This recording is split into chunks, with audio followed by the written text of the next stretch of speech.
Bonjour à tous, le mercredi, vous le savez, c'est le jour de sortie des nouveaux films dans tous les cinémas de France. Et on ne vous le dira jamais assez, n'hésitez pas à faire un tour sur la page Facebook de Mosaïque. Vous pouvez tenter de gagner une entrée gratuite pour le film de votre choix. On reste dans le domaine de la culture, mais plutôt côté livre. Pour l'info à la une aujourd'hui, 25 ans après sa création, la bibliothèque de Houndelin se porte bien. Ce lieu de culture et d'échange vient de fêter son anniversaire. Hier, en fin de journée, le public était invité à jouer et à écouter des histoires. Une manifestation qui s'inscrivait aussi dans le cadre de la 8e édition des Insolivres.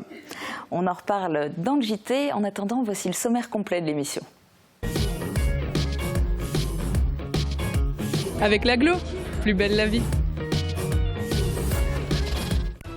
Au programme aujourd'hui sur Mosaïque, l'Opéra-Théâtre de Metz Métropole a fait étape à Sarreguemines hier soir pour interpréter le Sacre du Printemps. Pendant la Première Guerre mondiale, des Alsaciens et des Lorrains ont été prisonniers de guerre au Japon. C'est ce que raconte le documentaire Ennemis frères qui a été projeté au Cinéma Forum. Le conseil départemental offre des t-shirts pour réussir ensemble les débuts d'un parcours de formation sportive. La bibliothèque de Houndelin a fêté hier soir son 25e anniversaire. Petite histoire de la cité cheminote. Dans Tendance Art et Culture, vous découvrirez à quel point la peinture est un exutoire pour Corinne Michon-Lard. Enfin, en dessert, Bénédicte Mans vous propose un gâteau au Perrier. Nous ferons le point aussi sur le CIDEM avec son président Serge Stark qui est mon invité aujourd'hui. On en parlera tout à l'heure. Mais d'abord, notre séquence replay. Le 3 juin 2012 se déroulait la 5e édition de la Fête du Sport à Sarreguemines. Mosaïque avait évidemment filmé la manifestation. Regardez l'extrait du reportage.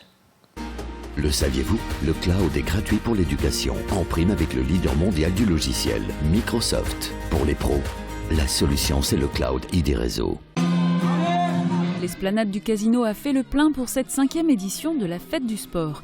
Sur la 60aine de clubs et associations sportives de la ville, une 40aine étaient là pour offrir des initiations et des démonstrations. S'essayer au canoë, au volley, au tennis de table ou au tir à l'arc, il y en avait pour tous les goûts. Chaque association a choisi de faire la fête de façon ludique, petite course contre la montre pour ce duathlon improvisé ou encore se disputer le ballon sur un baby-foot humain. Avec les différentes opérations menées dans la ville comme les tickets sport ou Macadam Sport, cette fête offre la possibilité de découvrir un maximum d'activités avec l'avantage de trouver tout au même endroit. Et l'édition 2015 de la Fête du Sport, c'est ce week-end. Profitez-en samedi après-midi et dimanche à partir d'11h. Rendez-vous sur l'esplanade du Casino pour vous essayer à de nombreux sports. Et cette année, en plus, la météo devrait être particulièrement de la partie. Regardez en tous les cas déjà les prévisions de Météo France pour demain. 7,6% des accidents du quotidien ont pour origine l'activité domestique. Assurance accident de la vie, la sécurité par tous les temps. Bonjour tout le monde. Pour demain, l'été semble vouloir mettre un pied en Moselle et c'est tant mieux.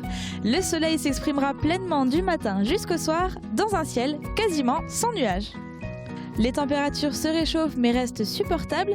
Les minimales iront de 9 à 12 degrés, les maximales grimperont entre 25 et 27 degrés.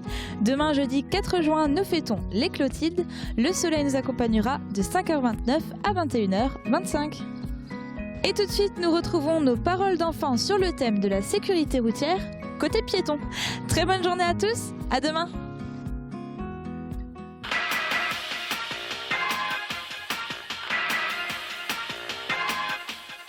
Je vois un panneau triangle avec une personne qui passe sur un passage piéton. Et ça veut dire qu'il faut d'abord laisser la personne passage piéton quand il n'y a pas de feu. Priorité aux personnes qui peuvent passer sur le piéton rouge. Nous, les voitures doivent s'arrêter. Ça, c'est un panneau qui montre qu'il y aura un passage piéton. Et dès qu'il y a un passage piéton, on doit s'arrêter pour laisser les personnes passer. Et dès qu'il n'y en a plus, on pourra passer. Je parraine un ami et tout le monde y gagne. Mon filleul, ma banque et moi. Au Crédit Mutuel, un client satisfait rayonne. Jetons maintenant un œil au titre à la une du Républicain Lorrain aujourd'hui. En page régionale, les centres AFPA, Association nationale pour la formation professionnelle des adultes, ouvrent demain leurs portes au grand public. Des formations concernant plus de 100 métiers y sont dispensées, mais demain, ce seront surtout les métiers du bâtiment qui seront à l'honneur.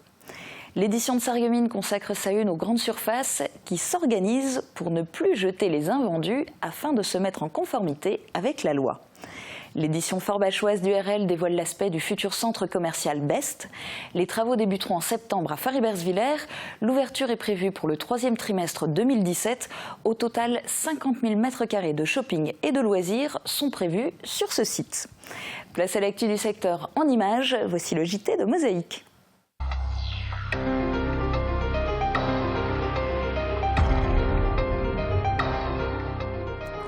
Hier, plus que jamais, la bibliothèque de Houndelin était au cœur du village. Petits et grands se sont retrouvés dans et autour du bâtiment pour se divertir. Ils ont joué et ont eu droit à des cadeaux, fêtant ainsi dignement le 25e anniversaire de la bibliothèque. Reportage de Jean Birkel et Guillaume Dumonteil. Un nombre, 25, décliné à toutes les sauces. 25 donc, c'est l'âge de la bibliothèque de Houndelin, mais également la quantité de jeux proposés au public qui a participé à cette fête anniversaire. Parents et enfants ont passé une agréable soirée en effectuant un rallye découverte, une chasse aux livres, un quiz de connaissances ou encore des jeux d'adresse. 25 plateaux de gourmandises les attendaient ensuite pour terminer la soirée en fêtant dignement l'anniversaire de la bibliothèque.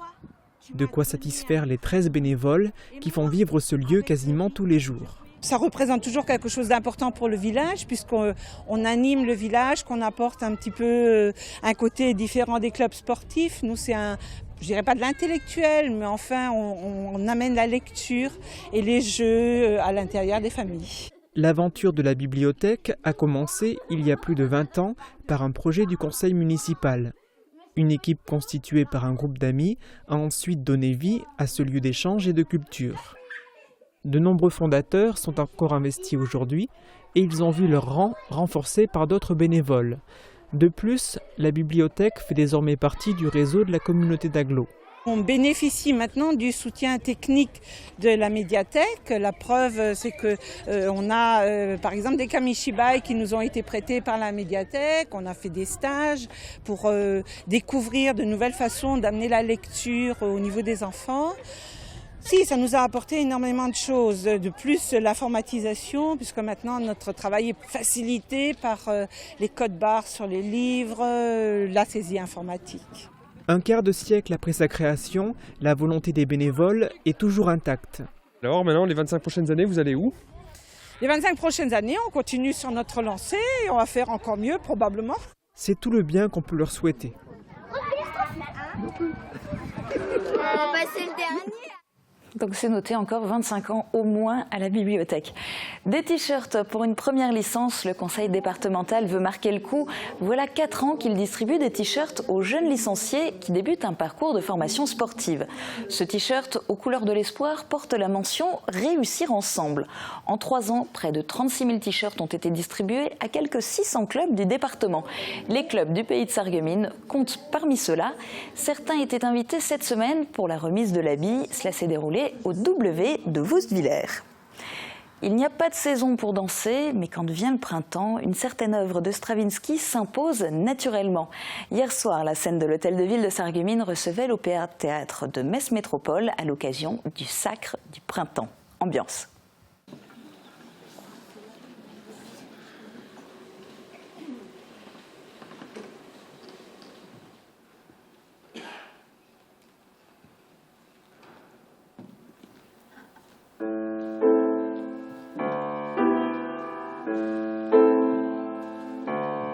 C'est un parcours au travers d'œuvres du XXe siècle que propose l'Opéra de Metz Métropole. Un spectacle en 2 parties, avec en guise d'ouverture l'essence de la danse. Un programme en 5 scènes pour découvrir des œuvres majeures. Ici, ce sont les gymnopédies, inspirées par la musique d'Éric Satie.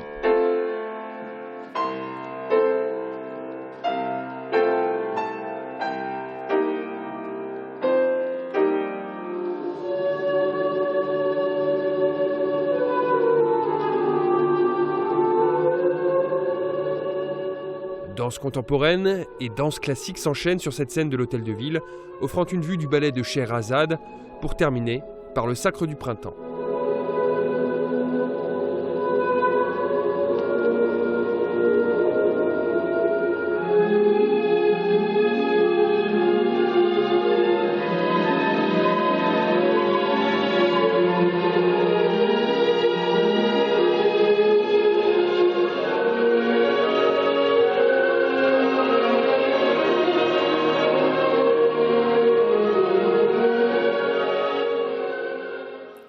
Les amours, les amis, les voisins, le début du bonheur ou le début des ennuis, la compagnie Aux Arts, etc. propose un montage de sketchs de Pierre Sauville, de courtes histoires qui parlent de la vie dans tous ses états. De l'humour noir, surréaliste, aux frontières de l'absurde. Sur scène, le quotidien est un miroir un peu fêlé. Je vous propose de voir un extrait de la répétition et la mieux placée pour en parler, c'est Muriel Anastase-Rouff, metteur en scène. Pour te faire plaisir, mais vraiment pour te faire plaisir, je vais appeler la police. Ah non, sûrement pas. C'est trop facile. Au moindre assassin, on téléphone à la police. Et puis, je suis encore ta femme, non? Tu ne supporterais tout de même pas que les policiers me voient dans cet état. Il y a quelqu'un que j'ai envie. C'est le tueur qui va rentrer ici et t'étrangler. Je ne sais pas ce que je donnerais pour être à sa place. Un assassin!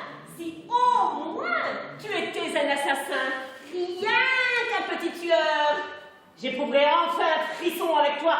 Depuis 10-12 ans, tous les mois de juin sont consacrés au théâtre avec la troupe de Aux Arts, etc.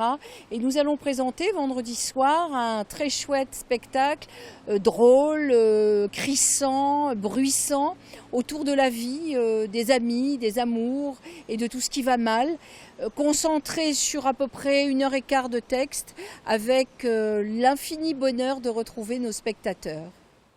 Et pour assister au spectacle Les Amours, les Amis, les Voisins, rendez-vous ce vendredi 5 juin au Casino des Faïenceries à 20h. Plein tarif 7 €, 5 € pour les moins de 18 ans. Toute autre histoire à présent et avec un grand H. Des prisonniers allemands, alsaciens et lorrains au Japon. Une histoire extraordinaire née de la Première Guerre mondiale et qui montre toute l'absurdité d'un tel conflit. Car dès lors que le feu cesse, les hommes se rencontrent, vivent ensemble et procréent. Il suffit d'un documentaire pour s'en rendre compte. Lundi soir, les Cinéma Forum projetaient Ennemis frères, une initiative de l'Université populaire et des associations Confluence et Film Bureau de Sarrebruck. Projection libre à laquelle a assisté Jean Birkel. Le film débute par l'Ode à la joie de Beethoven, repris par des enfants japonais. Brigitte Krauss annonce la couleur. C'est un film plein de vie dans un enfer guerrier. Une histoire qui plaît tant par son aspect romanesque que par l'espoir qu'elle suscite. Le film raconte l'histoire de 5000 détenus allemands faits prisonniers par les Japonais lors de l'assaut de la colonie allemande de Tsingtao en Chine en 1914. Parmi eux figuraient plus de 150 Alsaciens et Lorrains, dont certains venaient de Moselle-Est. Le projet est né d'une découverte fortuite de carnets, de cartes postales, de récits par un passionné d'histoire, Hans-Joachim Schmidt, devenu biographe de ces soldats pas comme les autres, fait prisonnier notamment dans le camp de Bando, au Japon. Un lieu où ils nouèrent des liens particuliers avec la population locale. J'ai tourné pendant presque 20 ans au Japon et j'ai réellement cherché à saisir cette entente. Pas seulement les différences, mais aussi les points communs. Et c'est naturellement un thème incompatible avec la guerre. Mais c'était essentiel pour moi de comprendre comment arrive cette entente. Ennemis frères est sorti en salle en 2014 à l'occasion du centenaire de la Grande Guerre. Le DVD est disponible sur le site www.finde-bruder.de. Et on va faire le point maintenant sur le CIDEM avec Serge Stark, président du CIDEM. Bonjour. Bonjour. Et merci d'avoir accepté cette invitation. Alors, il y a eu un nouveau rebondissement. Il y avait en marge en fait du déficit de 12 millions d'euros. Le budget que vous aviez réussi qu'à un cas à faire voter en allant convaincre tous les élus. Visiblement, vous aviez réussi à convaincre tout le monde puisque il avait été voté. Celui que vous n'avez pas convaincu en revanche, c'est le préfet qui a saisi la Cour régionale des comptes. Oui, il a effectivement provoqué une saisine de la Chambre régionale des comptes, mais je dirais que ce n'est pas un rebondissement en soi, parce qu'en fait, c'est une procédure qui peut arriver à tout acte public, puisque vous savez que dans les communes, dans les intercos, chez nous, toutes les décisions qui sont prises sont soumises au contrôle de légalité. Donc elles passent par le préfet qui juge de la légalité de l'acte. Mais là, il saisit la Cour des comptes pour défaut d'équilibre. Voilà. C'est un coup dur quand même. En fait, il y a eu des écritures qui n'ont pas été comprises. Hein, et donc, effectivement, ça peut apparaître comme un défaut d'équilibre. Et donc, il a choisi de saisir la Chambre régionale des comptes en tant qu'arbitre. Chambre régionale des comptes qui est venue nous voir, qui nous demande des explications, qui nous demande des documents. Mais a priori, je dirais, ça fait partie de la procédure, il n'y aura pas de problème majeur. Mais alors, comme justement des représentants de la Cour régionale des comptes sont déjà venus poser des questions, éplucher un petit peu les documents, est-ce que vous savez maintenant exactement ce qui coince ? Non, enfin, il n'y a pas des choses qui coincent. Il y a des sommes qui ont été mal imputées sur le budget. Je prends l'exemple, la participation des intercos que nous avions mis sur un compte 72 doit être mise sur un compte 76. Enfin, il y a des petites bricoles comme ça. Il y a eu des intérêts courants non échus où sur le document n'apparaissait pas la déduction de l'année antérieure. Donc quelque part, c'est des formalités administratives, comptables. Mais globalement, les sommes votées ne changeront pas. Alors le fait que le préfet ait saisi la Cour régionale des comptes, c'est une information qui a filtré dans la presse, en l'occurrence le Républicain Lorrain, qui a consacré un article le samedi dernier. Quelle est votre réaction ? Là, ça m'a mis un peu hors de moi quand j'ai vu cet article, et puis je dirais d'autres personnes aussi, parce qu'en fait, quand vous avez un préfet qui écrit au président du CILEM l'informant de la saisine de la Chambre régionale des comptes, et que vous voyez apparaître 2 ou 3 jours après un article dans le Républicain Lorrain, on se demande vraiment qui a intérêt à, quelque part, s'aborder ce qu'on essaye de construire en Moselle-Est. Parce qu'on était quand même tous tombés d'accord au niveau intercommunalité en votant le budget. Bon, bien sûr, il y a toujours des réticences quand il s'agit de payer, mais je dirais, il n'y a eu pas de disparition d'argent, tout était justifié. Donc toutes les intercos ont accepté, enfin toutes sauf une qui avait voté à l'époque, qui n'a pas voté le budget, mais bon, tout le monde va participer à ce déficit. Et là où je n'arrive pas à comprendre, c'est pourquoi maintenant on s'obstine encore à vouloir casser cet accord qui a été pris. Mais est-ce que les gens n'ont pas le droit de savoir qu'il y a une saisine ? Parce qu'en même temps, vous dites que quelque part c'est normal, qu'il y a de toute façon ce type de vérification, que c'est quelque part pas grave finalement.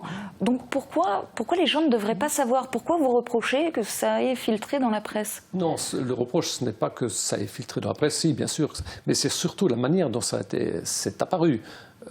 On dirait dans certains publics, on dirait le poids des mots et le choc des photos. Là, je dirais c'est un peu ça, quoi. On essaye de mettre en avant une anomalie, des dysfonctionnements, des tromperies, alors que ce n'est pas du tout ça, quoi. C'est une procédure, tout ce qu'il y a plus logique, quoi. Alors dans cette procédure, ceci dit, ça veut dire aussi que pour le moment, le budget, vous n'avez plus la main dessus. D'après ce que j'en ai compris, hein, vous allez m'expliquer peut-être plus, mais a priori le budget est suspendu jusqu'à ce que la Cour régionale des comptes rende son avis. En fait, c'est ce qui se passe dans toutes les communes. Quand on vote un budget, en général, les budgets doivent être votés pour fin mars. En attendant que le nouveau budget soit voté, la municipalité ou l'interco peut dépenser la même somme que l'année précédente en fonctionnement, parce qu'il faut bien que les salaires soient versés, il faut que les fournisseurs soient payés, et a le droit de dépenser une partie de la section d'investissement qui était prévue, donc la moitié de ce qui était prévu l'année antérieure. Et donc une fois que le budget est voté, on le soumet à la préfecture qui, lui, fait jouer le contrôle de légalité et qui dispose d'un délai de 2 mois pour justement s'opposer à ce budget. Ce qui veut dire que pendant ces 2 mois, c'est comme si on était dans la période de janvier à mars. Ce qui veut dire que maintenant, nous, au lieu d'avoir 3 mois, on aura 5 mois où on ne pourra pas générer de nouveaux investissements. Mais en fait, ce qui est en cours, on peut le continuer, on peut le terminer. À la limite, c'est pas grave, il n'y avait pas de gros investissements de prévus. Donc pour le moment, au moins de ce point de vue-là, ça vous posera pas trop de soucis. Exactement. Concrètement, vous vous attendez à ce que la Cour régionale des comptes rende quoi comme estimation ? Parce que soit elle valide, soit au contraire elle va pointer du doigt certaines choses. Non, elle va pointer du doigt certaines choses, comme les comptes dont je parlais tout à l'heure, il va falloir qu'on les rectifie. Donc on passera par un budget supplémentaire ou une autorisation spéciale, une autorisation budgétaire, comme ça se passe dans toutes les communes, où on rectifiera les comptes. Je dis bien les comptes, puisque comme je le disais, globalement, ça ne changera rien au chiffre final, quoi, hein. La participation des intercos restera telle qu'elle.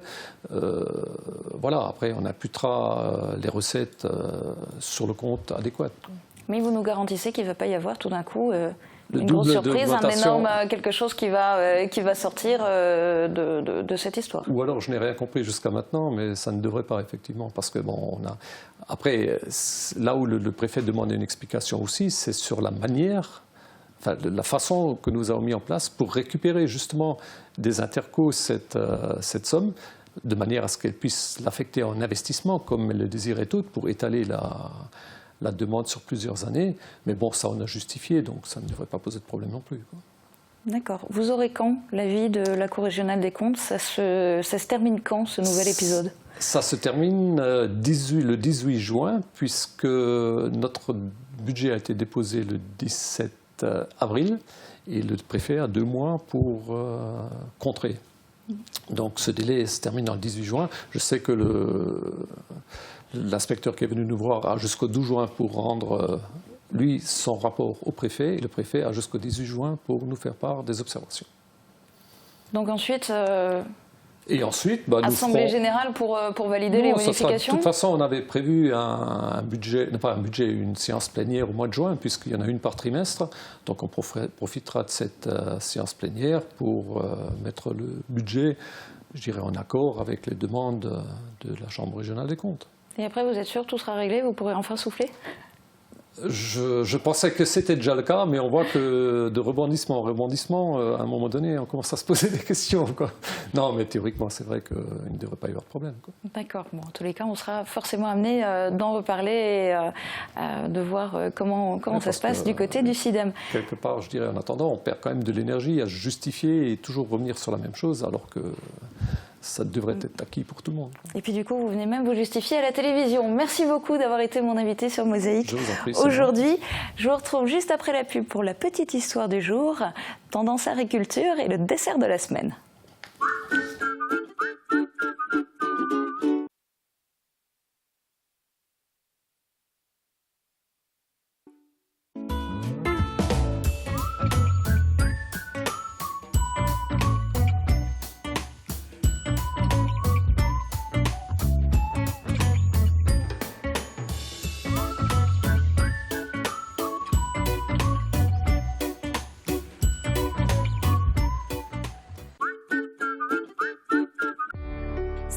Véhicules à votre service.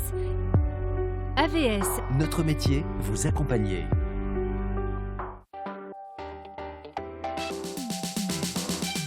Demain, dans le journal, nous retrouverons la toute nouvelle section féminine de l'AS Rech à l'occasion de son premier entraînement. Dimanche, elles fouleront la pelouse pour un premier match de mise en jambe contre Morange. Enthousiasme pour une équipe féminine. Après, il faut que ça dure sur le temps. Et alors que les lycéens sont en pleine révision pour le baccalauréat, l'équipe de plate-bande a eu envie d'en parler et surtout d'en rire pour chasser le stress. Oh ja, Papa, kann stolz sein auf deinen Sohn, gell? Die haben mich 2 Stunden lang interrogé et schon nichts gesagt. Aujourd'hui, la petite histoire vous emmène à la Closerie des Lilas, cette cité qui longe la voie ferrée de Sarreguemines.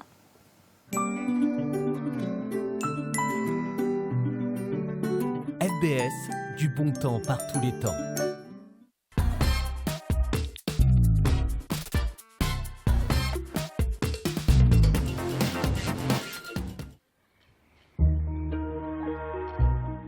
Avant qu'on lui donne ce nom de Closerie des Lilas en 1919, cet ensemble de constructions était connu comme le Bruchgarten. C'était alors la cité des cheminots qui était propriété des chemins de fer d'Alsace. La direction occupait le bâtiment des actuelles archives municipales. La cité, ainsi que la gare, ont été construits sur des terrains donnés par Émile Hubert. Pour l'industriel sarregueminois, tout comme pour les faïenceries, l'arrivée du train à Sarreguemines était vitale. Le premier arrivera le 2 décembre 1865. Un peu de peinture maintenant avec Corinne Michon-Lard.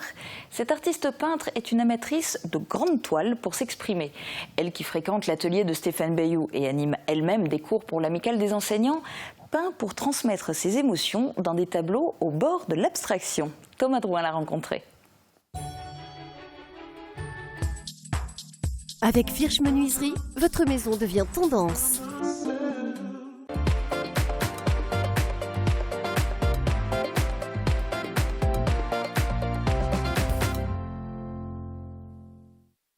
Quand je me mets devant la toile, c'est jamais une obligation, c'est toujours parce que il y a vraiment un besoin, il y a une envie de peindre.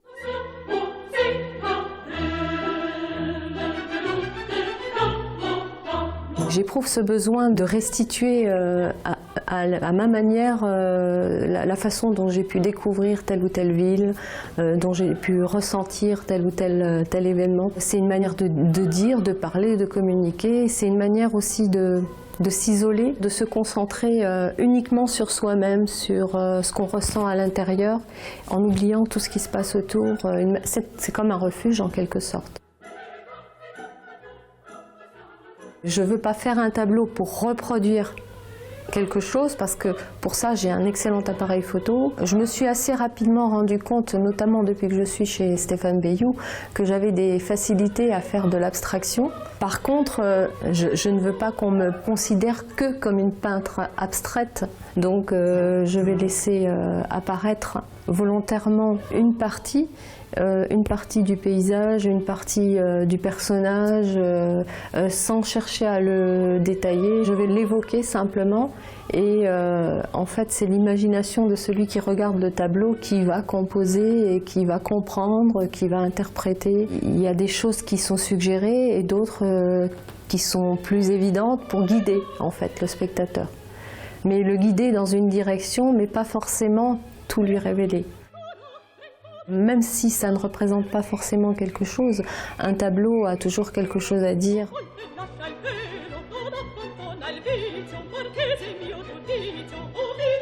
Pour le dessert de la semaine, on termine avec un gâteau un peu particulier. Vous avez sans doute dans vos cahiers des dizaines de recettes de gâteaux au chocolat. Notez bien celui-ci, il vaut le détour puisqu'il est agrémenté d'un ingrédient spécial qui le rend d'autant plus moelleux, de l'eau gazeuse. On retrouve tout de suite Bénédicte Mans en cuisine. Original et de qualité, les cuisines Aviva présentent entrée plat dessert. Aviva, la cuisine qui vous va.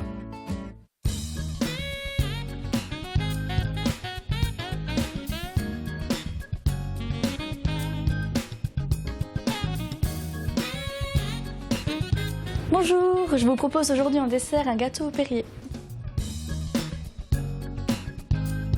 Commencez par battre le sucre et le sucre vanillé avec les œufs dans un grand saladier. Le mélange doit être mousseux. Ajoutez l'huile, le banania, le cacao amer et les noisettes et battez encore jusqu'à obtenir un appareil homogène. Ajoutez ensuite la farine et la levure. Lorsque la pâte est bien mélangée, ajoutez le Perrier et mélangez à la spatule. Versez dans un moule à cake ou un moule à manquer beurré et fariné et enfournez à 150 degrés pendant au moins 1 heure. Vous pouvez décorer le gâteau avec du sucre glace avant de déguster.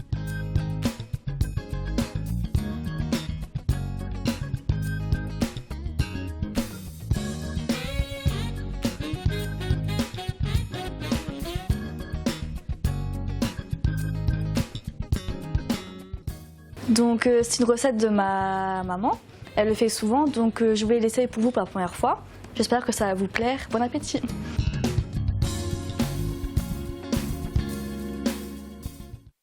Et c'est la fin de cette émission. Très bonne journée à tous. À demain, rendez-vous dès midi sur Mosaïque.